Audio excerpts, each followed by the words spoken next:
শেরপুরে কোরবানির হাট কাঁপাতে আসছে শাহিওয়াল জাতের ৩২ মণ ওজনের ষাঁড় লায়ন। আবুল হাশিমের পাঠানো তথ্য ছবিতে ডেস্ক রিপোর্ট।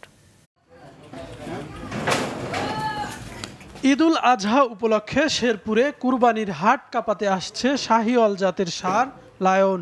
৩ বছর ৭ মাস বয়সী গরুটি উচ্চতায় ৭ ও লম্বায় ৯ ফুট। ৩২ মণ ওজনের লায়নই এখন পর্যন্ত জেলার সর্বোচ্চ ওজনের ষাঁড়।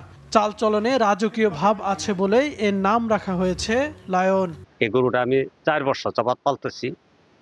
এই গরুটা আমি রাসায়নিক কোনো খাবার খাই, তাই সবসময় জীবাণু থেকে 10 গুণ বেশি সুরক্ষিত থাকতে ডেটল হ্যান্ড ওয়াশ। ষাঁড়টি দেখতে প্রতিদিনই জেলাসহ আশেপাশের জেলা থেকেও আসছেন দর্শনার্থী ও ক্রেতারা। দাম চাওয়া হয়েছে ১৫ লাখ টাকা। শেরপুর জেলার মধ্যে এটা সবচেয়ে বড় গরু।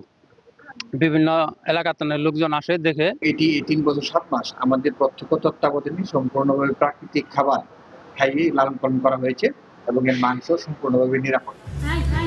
১৪,৭০৭টি পশুর চাহিদার বিপরীতে শেরপুরে এবছর প্রস্তুত রয়েছে ১৮,২৮৫টি পশু। মাছরাঙা নিউজ ডেস্ক।